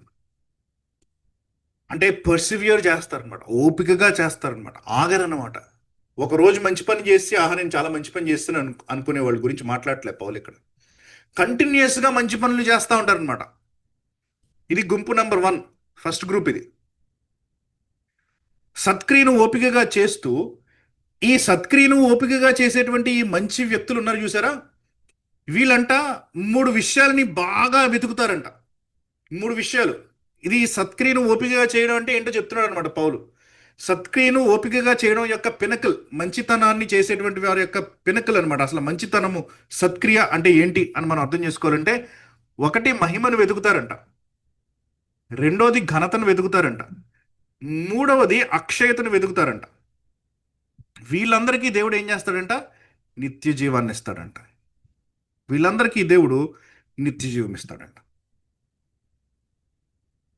సత్క్రియను ఓపికగా చేయుచు మహిమను ఘనతను అక్షయతను వెతుకు వారికి నిత్య జీవమునిచ్చును అని అంటాడు. ఏంటి ఈ మహిమ, ఏంటి ఈ ఘనత, ఏంటి ఈ అక్షయత అని మనం అర్థం చేసుకోవడానికి ప్రయత్నం చేస్తే, కొన్నిసార్లు మనం ఎంత విశ్వాసులుగా విఫలమవుతున్నామో మనకు అర్థమవుతుంది. కొరింథీయులకు రాసిన 2వ పత్రిక 4వ అధ్యాయం 17వ వచనం చూడండి.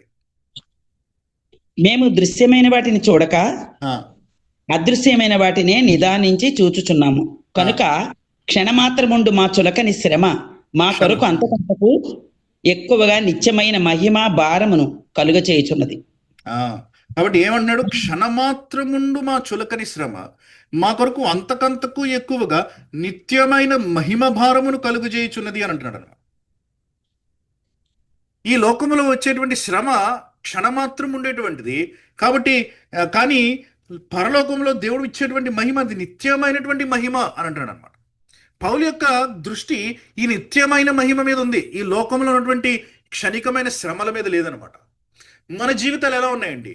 మన జీవితాలేమో ఎక్కువగా ఈ క్షణికమైన శ్రమల మీద ఉంటాయి, నిత్యమైనటువంటి ఆ మహిమ మీద ఉండవు. క్షణికమైన శ్రమల మీద ఉంటాయి, నిత్యమైన మహిమ మీద ఉండదు మనకి. పౌలు అంటున్నాడు, you need to have a reverse attitude. నీ దృష్టి ఏమో పరలోకంలో ఉండేటువంటి ఆ మహిమ మీద ఉండాలి.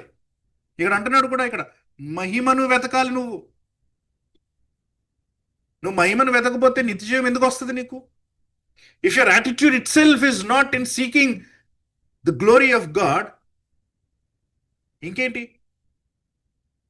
తెస్సలోనికైలకు రాసిన 2వ పత్రికలో చూడండి ఏమంటున్నాడు పౌలే.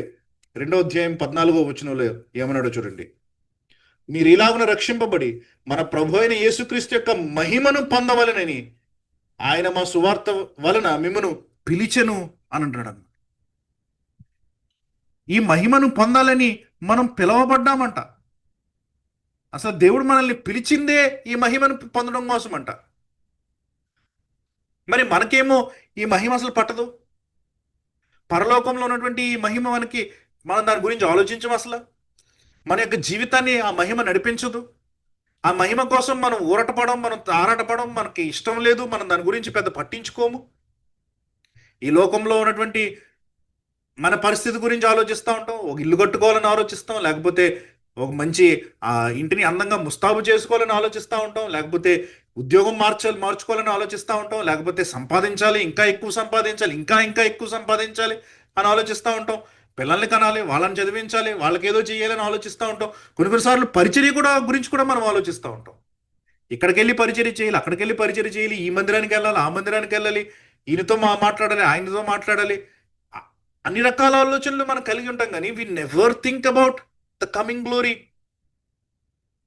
రాబోయేటువంటి ఆ మహిమ గురించి మనం ఆలోచించాం కదా. తర్వాత రోమీయులకు రాసిన పత్రిక నేను తీనవసరం లేదు, కానీ 8వ అధ్యాయంలో పౌలు అంటాడు అనమాట, సృష్టి యావత్తు మనకి కలగబోయేటువంటి మహిమ కోసం ఊరట పడతా ఉందంట. సృష్టి యావత్తు ఎదురు చూస్తూ ఉందంట. వీళ్ళు ఎప్పుడు మహిమ పొందుతారా? ఎందుకంటే వీళ్ళు పొందితే మహిమను నేను విమోచింపబడతానన్న ఆలోచనతో సృష్టి యావత్తు మన మహిమ కోసం ఎదురు చూస్తా ఉంది. కానీ మనము మాత్రం మన మహిమ కోసం ఆలోచించం ఎందుకు? కొలస్సీలకు రాసిన పత్రిక 3వ అధ్యాయం 4వ వచనంలో ఏమన్నాడో చూడండి ఒకసారి. మనకు జీవమై ఉన్న క్రీస్తు ప్రత్యక్షమైనప్పుడు మీరును ఆయనతో కూడా మహిమయందు ప్రత్యక్షపరచబడుదురు అని అంటున్నాడు. క్రీస్తు వచ్చేటప్పుడు మనం చనిపోయి ఉంటే, లేకపోతే మనం మారి రూపాంతరం చెంది మరలా ఆయనతో పాటు వస్తా ఉన్న టైంలో మనము మహిమతో ప్రత్యక్షం అవుతామంట. ఆ మహిమ కోసం మనకి ఎదురుపాటే లేదు.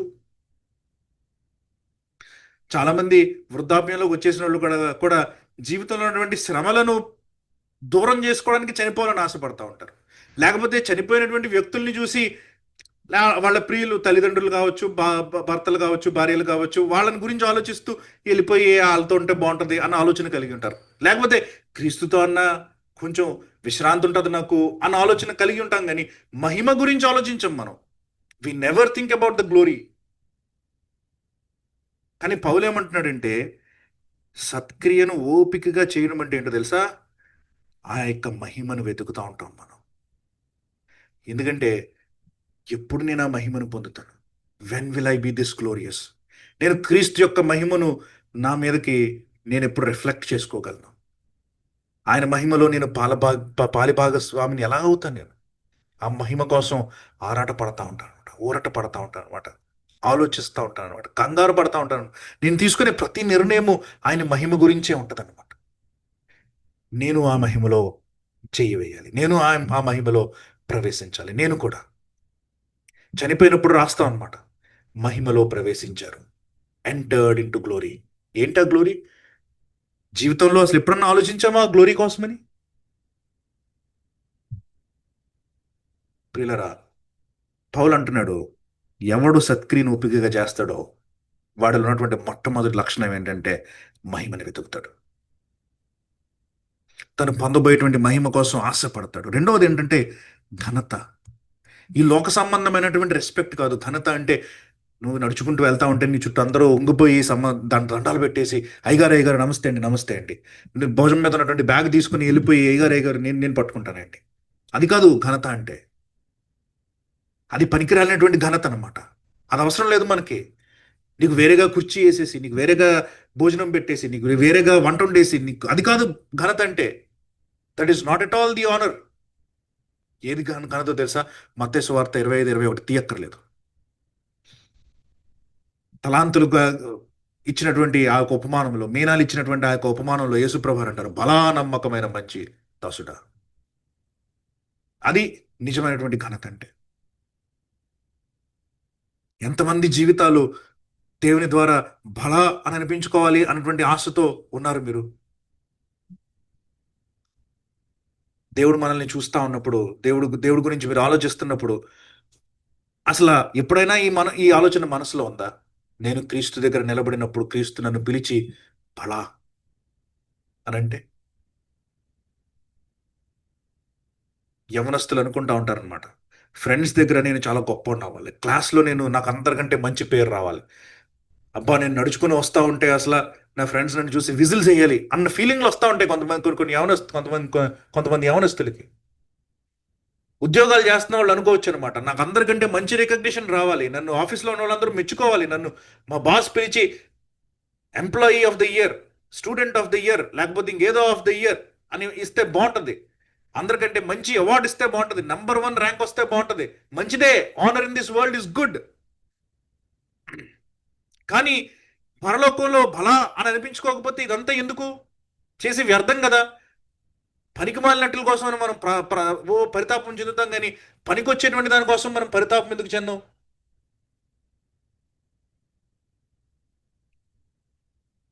నువ్వు ఈ లోకంలో ఉన్నప్పుడు, ఈ ప్రపంచంలో ఉన్నప్పుడు నువ్వు ఎంత సంపాదిస్తే దానివల్ల లాభం ఏంటి? నీ సంచిని ఎంతమంది మోస్తే లాభం ఏంటి? నువ్వు ఎన్నిసార్లు క్లాస్ ఫస్ట్ వస్తే, యూనివర్సిటీ ఫస్ట్ వస్తే, లేకపోతే గోల్డ్ మెడల్ సంపాదించుకుంటే, లేకపోతే so and so what ever ఏదైనా సంపాదిస్తే ఏంటి లాభం? పరలోకంలోకి వెళ్ళినప్పుడు దేవుడు నువ్వెవరో నాకు తెలియదనంటే ఇదంతా సంపాదించి వేస్ట్ కదా. ఘనత. ఎప్పుడు దేవుడు నన్ను బలా నమ్మకమైన మంచి దాసుడా అని అంటాడా? ఎప్పుడు దేవుని వలన నేను ఘనత పొందుతానా అనేటువంటి తాపత్రయంతో ఎంతమంది మేము బ్రతుకుతున్నాం మనం? సత్క్రియను ఓపికగా చేసేటువంటి వాడు ఇలా బ్రతుకుతాడంట.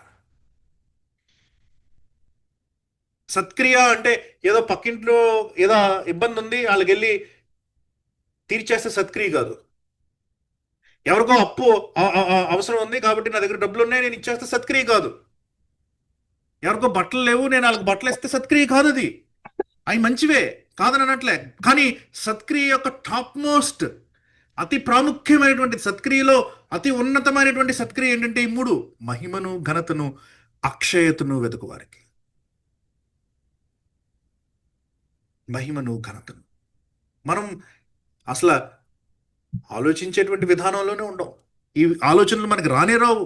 ఎందుకంటే ఈ లోక సంబంధమైనటువంటి ఐహిక విచారాలను మనం పట్టుకొని మనల్ని లోకానికి కట్టేసాయి. మనం అంతకు మించి చించుకొని వెళ్ళలేకపోతున్నాం అనమాట. We are not able to break free.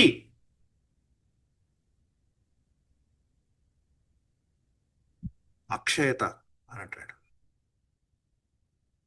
16వ కీర్తనలో దావీదు అంటాడు 10వ వచనంలో, నీ పరిశుద్ధిని నువ్వు కుళ్ళు పట్టనీయవు అని.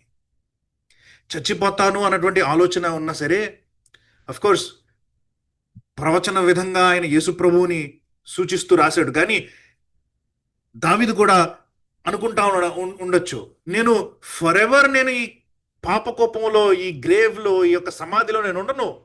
ఒకరోజు నా ప్రభు నన్ను పిలుస్తాడు, నేను లేస్తాను, నేను మరలా అక్షయ శరీరాన్ని ధరించుకుంటాను అని దావీదుకి కూడా ఆలోచన ఉందన్నమాట. తెలుసు కదా మనందరికీ. కొరింథీయులకు రాసిన మొదటి పత్రిక 5 చదువుదాం. 15వ అధ్యాయము 53వ వచనం చూడండి. కొరింథీయులకు రాసిన మొదటి పత్రిక 15వ అధ్యాయం 53వ వచనం. ఈ క్షయమైన ఈ శరీరము అక్షయత ధరించుకొనవలసి ఉన్నది, మర్త్యమైన ఈ శరీరము అమర్త్యతను ధరించుకొనవలసి ఉన్నది. ఈ క్షయమైనది అక్షయతను ధరించుకొనినప్పుడు, ఈ మర్త్యమైనది అమర్త్యతను ధరించుకొనినప్పుడు విజయమందు మరణము మృంగివేయబడెను అని వ్రాయబడిన వాక్యము నెరవేరును. కాబట్టి క్షయమైపోయేటువంటి మన శరీరము అక్షయతను ధరించుకోవడం కోసం ఎంతమంది ఎదురు చూస్తా ఉన్నాం? ముసలోళ్ళు అయిపోయిన వాళ్ళు ఆలోచిస్తూ ఉంటారేమో మరణం గురించి. మనం ఆలోచించం కదా. యవ్వనస్తులు ఆలోచించరు కదా ఎక్కువగా. చాలా మంది యవ్వనస్తులు కూడా వింటున్నారు ఈ మాటల్ని. కాబట్టి నేను ప్రతి ఒక్కరిని అడుగుతున్నా, how often do we think of our deaths? మనం చనిపోయినప్పుడు ఈ క్షయమైనటువంటి ఈ శరీరాన్ని వదిలేసి అక్షయమైనటువంటి శరీరాన్ని ఒక దాన్ని ధరించుకుంటాం అనే దానికోసం ఆతృతతో మనం ఎదురు చూస్తామా? అసలు యవనస్తులు అనుకుంటూ ఉంటారు ఇప్పుడే చావు గురించి చెప్పాలా అని. కానీ వాక్యం మనకి ఏం చెప్తా ఉందంటే, నువ్వు సత్క్రియను ఓపికగా చేయాలంటే నువ్వు దీనిని వెతకాలి. నువ్వు దీనిని వెతకాలి. ఈ అక్షయత కోసం నువ్వు వెతకాలి. ఈ అక్షయత కోసం నువ్వు ప్రార్థన చేయాలి. ఈ అక్షయత కోసం నువ్వు నీ జీవితాన్ని మార్చుకోవాలి. ఈ మహిమను పొందకుండా, ఈ ఘనతను పొందకుండా, ఈ అక్షయత పొందకుండా ఏదైతే నీ జీవితంలో నేను అడ్డగిస్తా ఉన్నాయో వాటిని నీ జీవితంలో నుంచి నువ్వు కట్ చేసేయాలి. నిర్దాక్షిణ్యంగా వాటిని తెంచేసుకోవాలి. అవి నీకు మంచి స్నేహితులైనా కానివ్వండి, ప్రియమైనటువంటి అలవాట్లన్నా కానివ్వండి, బ్రతకలేను అని అనుకుంటున్నటువంటి వ్యక్తులైనా కానివ్వండి, ఏదైనా కానివ్వండి, ఎంత నొప్పి వచ్చినా సరే, if they are hampering you, మహిమను పొందకుండా, ఘనతను పొందకుండా, అక్షయతను పొందకుండా నేను ఆపుతా ఉంటే వాటిని నువ్వు నీ జీవితంలో నుంచి తొలగించేయాలి. వితౌట్ ఎనీ సెకండ్ థాట్, రెండో ఆలోచన లేకుండా. అప్పుడు నువ్వు సత్క్రియను ఓపికగా చేస్తావు అన్నమాట. లేకపోతే సత్క్రియను నీకు సాధ్యమైనంత వరకు చేస్తావు. చాలా మంది ప్రపంచంలో చేస్తారు అలాగా. సాధ్యమైనంత వరకు మంచిగా బ్రతుకుతారు. సాధ్యం కానప్పుడు మంచిగా ఉండరు. క్రైస్తవుడు అలా కాదు, సత్క్రియను ఓపికగా చేస్తాడు. పర్సీవరింగ్ ఇన్ డూయింగ్ గుడ్. ఇలాగ మనం జీవిస్తూ ఉంటే, ఇది గనక మన గురి అయితే, మన మనస్సు గనక దీని మీద నిలుపుకొని ఉంటే మనం, అందుకనే పౌలు అంటాడు, ఈ క్రిందున్న వాటి మీద మనస్సు పెట్టుకోవద్దు, పైనున్న వాటినే చూస్తూ ఉండండి అని. మన ఆలోచన ఎప్పుడు ఈ పై వాటి మీదే ఉంటే, మన స్థిర నివాసము పైన ఉంది అని అంటాడు పేతురు. మనకి దేవుడు పైన, మనం ఈ లోకంలో యాత్రికులము, కానీ మన యొక్క సిటిజన్షిప్, మన యొక్క పౌరసత్వము పరలోకంలో ఉందని పేతురు అంటాడు. కాబట్టి ప్రతి భక్తుడు అన్నాడు అనమాట, ఈ లోకం గురించి మీరు ఆలోచించొద్దు. ఇక్కడ చిమ్మెట ఉంటుందని యేసుప్రభు వారు అన్నారు, ఇక్కడ దొంగలు ఉంటారని యేసుప్రభు వారు అన్నారు, మీరు పరలోకంలో ధనాన్ని సమకూర్చుకోండి అని అన్నారు.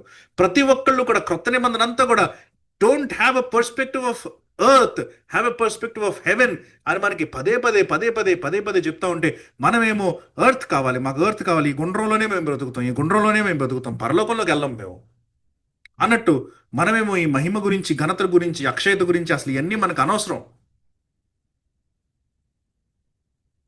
ఎవరన్నా మన దగ్గరకు వచ్చి ఏంటి మహిమ అని అడిగితే చెప్పలేం, ఏంటి ఘనత అని అడిగితే మనం చెప్పలేము ప్రియులరా. కానీ వాక్యం ఏం చెప్తోందంటే, నువ్వు నిజంగా మారు మనసు పొందావా, నువ్వు సత్క్రియను ఓపికగా చేయాలని అనుకుంటున్నావా, నీలో ఈ 3 లక్షణాలు ఉండాలి. మహిమను, ఘనతను, అక్షయతను వెతకాలి. నువ్వు వెతకట్లేదా, నువ్వు మార్చుకోవాలి నీ మనసుని, నీ జీవితాన్ని మార్చుకోవాలి. నువ్వు be oriented towards heaven, not towards earth. నువ్వు చిన్నపిల్లడు కానీ, నువ్వు యవనస్తుడు కానీ, నువ్వు వయసు మించిపోయినటువంటి వృద్ధుడు కానీ, ఎవరివైనా కానీ, these 3 things should be common if you are a Christian. వేరే గుంపు ఉంది, వాళ్ళ గురించి కూడా చెప్తున్నాడు, ఇది మంచోళ్ళు అందరికీ అని అన్నాడు కదా, వాని క్రియలు చొప్పున అని అన్నాడు కదా. కాబట్టి ఇంకొక గుంపు ఉంది, ఒకటేమో సత్క్రియలను ఓపికగా చేసేటువంటి గుంపు, ఇంకొకటేమో ఈ రెండవ గుంపు అన్నమాట. వీళ్ళు ఏం చేస్తారంట, భేదములు పుట్టిస్తారంట. సరిగ్గా తర్జుమా చేయలే మనకి. ఈ భేదములు పుట్టించు అన్నటువంటి ఈ గుంపు ఉంది, ఈ మాట ఉంది చూసారా, ఇది యాక్చువల్లీ ఎరితియా అన్నటువంటి గ్రీకు పదం నుంచి వచ్చిందనమాట. ఎరితియా అన్నటువంటి గ్రీకు పదం నుంచి తర్జుమా చేశారనమాట. ఈ ఎరితియా అన్నటువంటి ఈ పదం యొక్క అర్థం ఏంటంటే, దీని యొక్క రూట్ వర్డ్ ఏంటంటే, వీడు డబ్బు కోసం ఏదైనా చేస్తాడనమాట. అందుకని ఇంగ్లీష్లో మీరు సాధారణంగా చూస్తే సెల్ఫిష్లీ అంబిషియస్ అని ఇక్కడ రాస్తారనమాట. అంబిషియస్ అంటే వీడు బాగా స్వార్థపూరితమైనటువంటి వ్యక్తి అనమాట. భేదములు పుట్టించి అన్నటువంటిది మరి ఎందుకు తర్జుమా చేశారో తెలుగులో సంబంధం లేదు అసలు. హీ సెల్ఫిష్లీ అంబిషియస్ పర్సన్ అంటే వాడు తన కోసమని ఏదైనా చేసేసుకోగలడు అనమాట. డబ్బు కోసమని ఏదైనా చేస్తాడనమాట. చిన్నప్పుడు మేము అనుకుంటాం ఫ్రీగా వస్తే ఫినైల్ అనేది తాగేస్తాడు అని, ఆ టైప్ అనమాట ఇది. వాడు ఒక్క పూట కూటి కోసమని తన జ్యేష్ఠత్వాన్ని నమ్ముకున్నాడు చూసారా, అలాంటి టైప్ అనమాట. ఒక్క కాసు కోసమని, 30 నాణాల కోసమని సహోదరుణ్ణి అమ్మేసేటువంటి వ్యక్తి, గురువు గారిని అమ్మేసుకునేటువంటి వ్యక్తి, అలాంటి వ్యక్తులు అనమాట వీళ్ళు. వాళ్ళకి వాళ్ళ ఆలోచనలు తప్ప, వాళ్ళు పైకి ఎదిగిపోవాలన్నటువంటి ఆలోచన తప్ప వేరే వాళ్ళ గురించి ఆలోచించారనమాట అసలు. They counter what God says. యేసుప్రభు వారు లూకాసు వార్త 6వ అధ్యాయంలో ఏమన్నారో చూడండి ఒకసారి. లూకాసు వార్త 6వ అధ్యాయము 35వ వచనం చూడండి ఒకసారి. మీరైతే ఎట్టి వారిని గుర్చి అయినను నిరాశ చేసుకొనక మీ శత్రువులను ప్రేమించుడి, మేలు చేయుడి, అప్పు ఇయ్యుడి, అప్పుడు మీ ఫలము గొప్పదై ఉండును, మీరు సర్వోన్నతుని కుమారులై ఉందురు. ఆయన కృతజ్ఞత లేని వారి ఎడలను దుష్టుల ఎడలను ఉపకారి అయి ఉన్నాడు. అక్కడ ఏమన్నారు, కృతజ్ఞత లేని వారి ఎడల కూడా ఆయన ఉపకారం చేస్తా ఉన్నాడంట. కృతజ్ఞత లేని వారి ఎడల కూడా అంటే అక్కడ నువ్వు అప్పిచ్చినప్పుడు బదులు ఆశించొద్దు అని ఉంటుంది కొన్ని ట్రాన్స్లేషన్స్ లో. అప్పిచ్చినప్పుడు బదులు ఆశించొద్దు, లెండ్ వితౌట్ ఎక్స్పెక్టేషన్స్ అని అంటాడు అనమాట. అంటే నువ్వేమో ఏమి ఎక్స్పెక్ట్ చేయకుండా చేయాలి. యాక్చువల్లీ యేసుప్రభు వారు చెప్పినటువంటి మాటల బట్టి అయితే లూకాసు వార్త 6 అంటే మత్తయి వార్త 5కి ప్యారలల్, కొండ మీద ప్రసంగం లాంటిది అనమాట. కాబట్టి యేసుప్రభు చెప్పినటువంటి మాటల ప్రకారం అయితే నువ్వు ఏ ఎక్స్పెక్టేషన్ లేకుండా మంచి చేయాలి. కానీ మనం చాలాసార్లు ఎలాంటి వ్యక్తుల కింద ఉంటామంటే సెల్ఫిష్లీ అంబిషియస్. మనం ఏ పని చేసినా సరే నాకేం వస్తుంది ఇందులోంచి అని ఆలోచిస్తాం అన్నమాట. అలానే వ్యక్తికి అవసరం ఉంది, కొంచెం డబ్బులు అవసరం ఉంది, డబ్బులు ఇవ్వాలి అని అంటే అయితే నాకేం వస్తుంది వాడి దగ్గర నుంచి అని ఆలోచిస్తాం.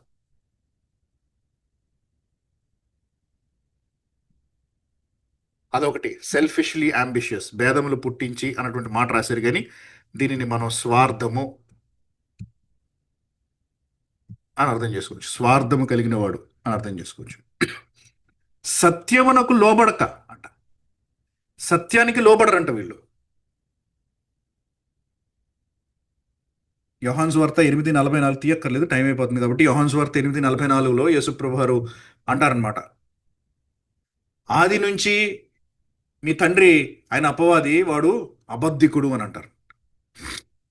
Your father the devil is a liar అని అంటాడు. కాబట్టి ఈ అబద్ధికుడైనటువంటి అపవాది వీళ్ళందరినీ అబద్ధంలో బంధించేశాడు. కాబట్టి వీళ్ళు సత్యానికి లోబడలేరనమాట. సత్యం అంటే యేసుప్రభు, సత్యం అంటే దేవుని యొక్క వాక్యము. నీ వాక్యము సత్యము, నేనే మార్గమును జీవమును సత్యమును సత్యమును జీవమును అన్నాడు కదా. సో సత్యాన్ని ఒప్పుకోరనమాట. The word is true. ఈ సత్యాన్ని ఒప్పుకోలేరు, సత్యానికి లోబడలేరు అనమాట. దేవుని యొక్క వాక్యానికి లోబడలేనటువంటి పరిస్థితిలో ఉంటారు. మరి దేనికి లోబడతారంట? దుర్నీతికి లోబడతారంట. దుర్నీతికి లోబడతారంట. అంటే ఏదైతే దేవుని నుంచి దూరంగా ఉందో, అతీతంగా ఉందో, దేవునికి వ్యతిరేకమైనది ఉందో దానికి లోబడతారు. దేవునికి, దేవుని యొక్క వాక్యానికి మాత్రం లోబడరన్నమాట. కొలస్సీలకు రాసిన పత్రిక 1వ అధ్యాయము 21వ వచనం చదువుదాం ఒకసారి. ఇక్కడ కొలస్సీ 1:21. మరియు గత కాలమందు దేవునికి దూరస్తులను మీ దుష్క్రియల వలన మీ మనస్సులో విరోధ భావం గలవారునై ఉండిన మిమ్మును కూడా తన సన్నిధిని పరిశుద్ధులుగాను నిర్దోషులుగాను నిరపరాధులుగాను నిలవబెట్టుటకు ఆయన మాంసయుక్తమైన దేహమందు మరణము వలన ఇప్పుడు మిమ్మను సమాధానపరిచాను. చాలండి. అక్కడ ఏమంటున్నాడు? మీ మనస్సులో విరోధ భావము గలవారై అని అంటున్నాడు అనమాట. విరోధ భావం కలిగినటువంటి వ్యక్తులం అంట మనం. దుష్క్రియల వలన విరోధ భావం కలిగిందంట. ఇక్కడ రాస్తున్నాడు, సత్యమునకు లోబడక దుర్నీతికి లోబడేవారు అంటే దుష్క్రియలు చేసేటువంటి వారు అనమాట. కాబట్టి దేవుడు అంటే విరోధ భావం వచ్చింది, సత్యానికి లోబడేటువంటి తత్వం లేదనమాట. సో మంచితనం చేసేటువంటి వారికేమో నిత్య జీవం వచ్చింది. ఇక్కడ ఇందాక మనం చూసినటువంటి 7వ వచనంలో సత్క్రియను ఓపికగా చేస్తున్న వారికేమో నిత్య జీవం వచ్చింది. ఈ మిగతా స్వార్థం కలిగి సత్యానికి లోబడక దుర్నీతికి లోబడేటువంటి వ్యక్తులకి మీదకేమో ఉగ్రత, రౌద్రము రెండు వస్తున్నాయి. ఉగ్రత వస్తుందంట, రౌద్రం వస్తుందంట. ఎలా అర్థం చేసుకోవాలి ఉగ్రత, రౌద్రము అని అంటే? ఇది ఒకటే పదం అని అనుకుంటాం మనం సహజంగా, కానీ గ్రీకు భాషలో రాయబడినటువంటి రీతిని కనుక మనం చూస్తే ఒకటే, కానీ రెండు రకాలైనటువంటి విషయాలని తెలుపుతా ఉందన్నమాట. ఇది ఉగ్రత, రాత్ అంటే ఏంటంటే అది డిగ్రీ ఆఫ్ యాంగర్ అనమాట. కోపానికి ఇంకా తారాస్థాయి అనమాట. ఇంకా దానిని మించినటువంటి ఇంకొక స్థాయి ఉండదు అనమాట. ఇంకా ఊగిపోయి ఇంకా ఆ స్టేట్ అనమాట ఉగ్రత అంటే. దేవుని యొక్క ఉగ్రత అని అంటా ఉన్నప్పుడు ఇంకా దేవుని యొక్క ఆ అల్టిమేట్ స్టేట్ అనమాట అది. దేవుని యొక్క కోపానికి అల్టిమేట్ స్టేట్ అది. రౌద్రము అంటే ఏంటంటే కాన్స్టెంట్లీ అనమాట, రిలెంట్లెస్ అని మనం అని అర్థం చేసుకోవచ్చు అనమాట. Relentless anger. ఇదేమో ఉగ్రత అంటే పీక్ యాంగర్ అని మనం అర్థం చేసుకోవచ్చు. రౌద్రం అంటే రిలెంట్లెస్ యాంగర్ అంటే ఇంకా ఆపట్లేదు అనమాట, ఎడతెరపి లేకుండా. వర్షం బాగా పడిపోతూ ఉంటే మనం ఉంటాం కదా, ఎడతెరపి లేకుండా వర్షం పడిపోతుందని. అలాగా రౌద్రము అంటే ఏంటంటే ఎడతెరపి లేకుండా ఉగ్రత అనమాట. ఎడతెరపి లేకుండా దేవుని యొక్క కోపం పడతా ఉంటుంది. ప్రియులరా, అంత్య దినాలలో ఇలా ఉంటుంది అనమాట. అంత్య దినాలలో దేవుని యొక్క తారాస్థాయి కోపం ఎడతెరిపి లేకుండా కుమ్మరించబడతా ఉంటుంది. ఇప్పుడు మనకి ఎలా కనిపిస్తూ ఉందంటే అంత్యదినాలు వచ్చాయి అని చాలా మంది అనుకుంటున్నారు కదా. అంత్యదినాలకి ఈ దినాలకి ఎంత తేడా ఉందో నేను చెప్తున్నా. అంటే టెక్నికల్లీ అంత్యదినాలు వచ్చాయి, యేసుప్రభు ఆరోహణమైన మరుక్షణం నుంచి అంత్యదినాలు ఆరంభమయ్యాయి. కానీ రాకడ సమయంలో ఉన్నటువంటి పరిస్థితులకి ఇప్పుడున్న పరిస్థితులకి తేడా ఏంటంటే, ఇప్పుడు మనకి కరోనా వచ్చింది, 2 సంవత్సరాలు ఉంది, 3 సంవత్సరాలు అయిపోయింది. ఇప్పటికీ మళ్ళీ పెద్ద విశేషం ఏం జరగలేదు. అక్కడ ఏం పెద్ద శ్రమ ఏం లేదు ప్రపంచంలో. ఏదో అక్కడ ఒక భూకంపం, ఇక్కడ ఒక తుఫాను, అక్కడ ఒక ఇది, ఏదో కొన్ని అక్కడక్కడ జరుగుతున్నాయి. మనకి పెద్ద ఏం లేదు. అలాగుండదు దేవుని యొక్క ఉగ్రత. కరోనాని మించినటువంటి పనులు ఏవో జరుగుతూ ఉంటే క్షణక్షణం జరిగిపోతూ ఉంటాయి అన్నమాట. క్షణానికి ఒక వార్త అనమాట. 2020లో కరోనా వచ్చింది, కానీ 2021లో డెల్టా వేరియంట్ ఒకటి వచ్చింది కదా. ఆ డెల్టా వేరియంట్ అన్నది ఒకటి వచ్చినప్పుడు ఇక్కడ చనిపోతున్నారు వ్యక్తులు, అక్కడ చనిపోతున్నారు వ్యక్తులు. వాట్సాప్ గ్రూప్ ఓపెన్ చేసామంటే చనిపోయారు. ముందు రోజు ఏమో ప్రార్థన చేయమని వచ్చేవి మెసేజ్లు, నెక్స్ట్ డే మార్నింగ్ నిద్రలేచి చూసేసరికి ఈయన చనిపోయారు, ఆయన చనిపోయారు. ప్రార్థన చేస్తున్న వాళ్ళలో 5 చనిపోయారు. డెల్టా 2021లో. అది చాలా తక్కువ అనమాట. ఎందుకంటే తారాస్థాయి ఉగ్రత ఇప్పుడు కుమ్మరించబడట్లేదు. అది ఇప్పుడు దేవుని యొక్క ఉగ్రత కుమ్మరించబడట్లే. తట్టుకోలేం మనం కుమ్మరిస్తే దేవుడు. ఆ తారాస్థాయి ఉగ్రత అది ఇంకా ప్రతిరోజు ప్రతి క్షణము టపా టపా టపా టపా టపా అని పడతానే ఉంటుంది అనమాట. తట్టుకోలేరు మనుషులు. పిచ్చి పట్టేస్తుంది అనమాట ఆ రోజుల్లో. అబ్బో, మనం ఊహించడానికే చాలా భయంకరమైనటువంటి. అసలు మనం ప్రస్తుత దినాలు ఉగ్రతకి ఏమాత్రం దగ్గరలో లేవు. అసలు ఏమాత్రం దగ్గరలో లేవు. ట్రైలర్ అని కూడా అనలేము అనమాట దాన్ని. అందుకని అంటున్నాడు అనమాట ఇక్కడ, ఉగ్రతయు రౌద్రమును వచ్చును అని అంటూ రాస్తున్నాడు అనమాట. దుష్కార్యము చేయు ప్రతి మనుష్యుని ఆత్మకు అనంటూ మొదట యూదునికి, తర్వాత గ్రీసు దేశస్థునికి కూడా శ్రమయు వేదనయు కలుగును అని అంటాడు. అంత్య దినాలలో దుష్కార్యము చేసేటువంటి ప్రతి మనిషికి,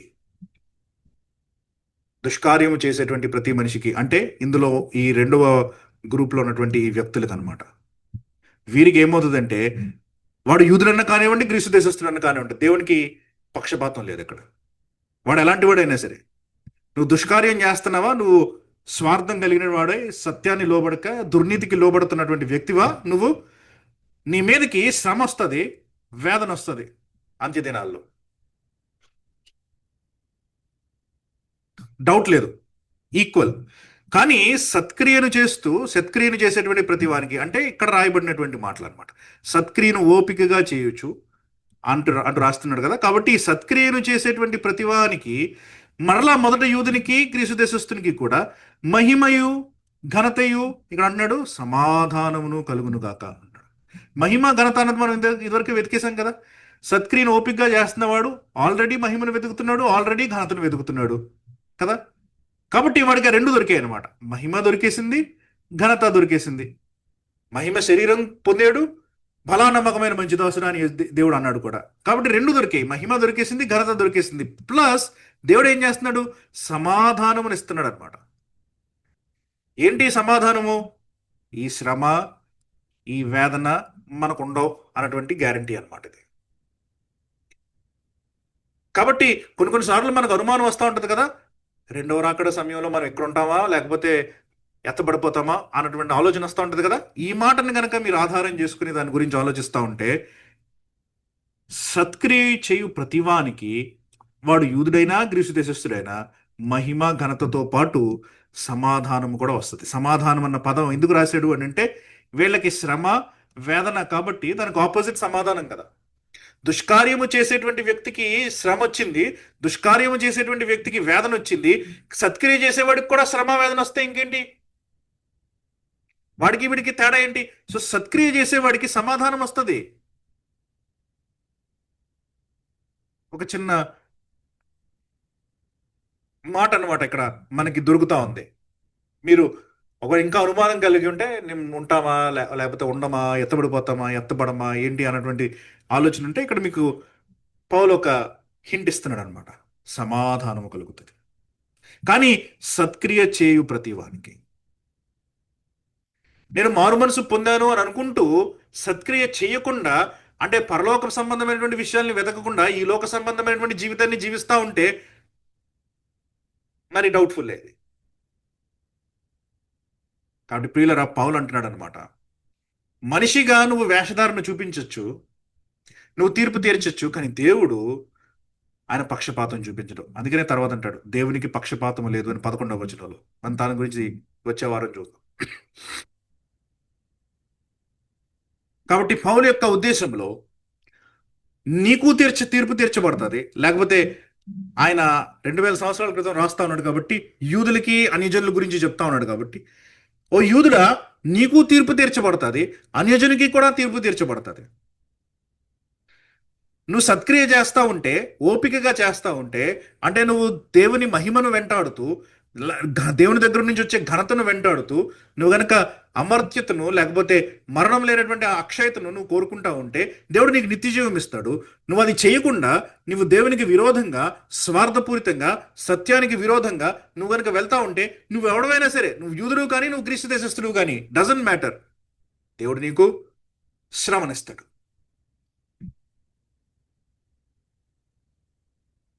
కాబట్టి యూదులకి చెప్తున్నాడు అనమాట. ఎందుకంటే ఈ సంఘంలో మనం గుర్తు చేసుకున్నాం కదా, ఒక యూదుల గుంపు ఉంది, ఒక అన్యజనుల గుంపు ఉంది. దాన్ని అడ్రస్ చేస్తున్నాడు కాబట్టి వాళ్ళకి చెప్తున్నాడు, అన్యజనులారా యు ఆర్ నథింగ్ స్పెషల్ అని చెప్పాడు, యూదులారా you are also nothing special అని చెప్తున్నాడు అనమాట. ఇంకొంచెం ఎక్స్టెండ్ చేసుకుంటూ వెళ్తాడు యూదుల దగ్గరికి. కానీ వీటిని బట్టి మనం అన్వయం చేసుకుంటే మనం చూసుకోవాల్సినటువంటి విషయం, ఈ మహిమను, ఈ ఘనతను, ఈ అక్షయతను నేను వెంటాడుతున్నాను. am I searching this glory, this honor and this immortality? నేను గనక వాటిని వెంటాడట్లేదు అని అంటే నేను సత్క్రియను ఓపికగా చేయట్లేదు అనమాట. నేను విఫలమవుతున్నాను అనమాట. ఈ లోకంలో నేను లంగరు వేయబడ్డాను అనమాట. ఈ స్థితిలో నుంచి నన్ను బయటికి తీసుకురా దేవా అని మనం ప్రార్థన చేయాలి. మనం ఏ స్థితిలో నుంచి అయితే మనం పిలువబడ్డామో ఆ స్థితికి వెళ్ళిపోకూడదు. మనం ప్రభు వైపు తిరిగాం, ఆయన వైపే నడుచుకుంటూ వెళ్దాం. ప్రార్థన చేద్దాం. పరిశుద్ధమైన దేవా, మీ నామమునకు స్తోత్రాలు. సత్క్రియను ఓపికగా చేసేటువంటి మనస్సు మాకు అనుగ్రహించవు. మహిమను, ఘనతను, అక్షయతను వెంబడించి తుదకు పట్టుకునేటువంటి స్థితికి మమ్మల్ని చేర్చరా ప్రభా. ఈ లోకంలో జీవిస్తున్న వ్యక్తులం కాబట్టి ఈ లోకపు ఆశలు, ఈ లోకపు ఆలోచనలు, ఈ లోకపు సంప్రదాయాలు, ఈ లోకపు కష్టాలు మమ్మల్ని అణిచివేస్తున్నాయి. సత్క్రియను ఓపికగా చేయలేకపోతున్నాం ప్రభు. మా జీవితాన్ని మేము పరిశీలించుకుంటా ఉన్నప్పుడు గత వారాన్నే మేము జ్ఞాపకం చేసుకుంటే నిజంగా సత్క్రియను ఓపికగా చేయలేదు. చాలాసార్లు విఫలమయ్యాం, చాలాసార్లు స్వార్థపూరితంగా ప్రవర్తించాం, చాలాసార్లు మిమ్మల్ని మహిమపరచలేదు, మా మహిమ గురించి ఆలోచించలేదు, చాలాసార్లు మమ్మల్ని మేమే తృప్తిపరుచుకున్నాం. మమ్మల్ని మన్నించి ఆ స్థితిలో నుంచి మీ గురించి ఆలోచించి మేమేం చేసినా మీ మహిమ కోసమే చేసేటట్లు,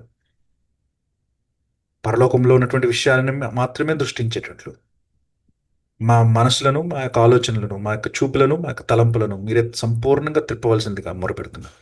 ఇక్కడున్న ప్రతి ఒక్కరిని జ్ఞాపకం చేసుకోండి, వారికి కావాల్సిన అవసరతలన్నింటినీ తీర్చండి, సత్క్రియను ఓపికగా చేసేటువంటి వారిగా తీర్చిదిద్దండి. శారీరకంగా కూడా ఏ అవసరత లేకుండా వారి చుట్టూ మీ యొక్క కంచెను వేసి భద్రపరచండి.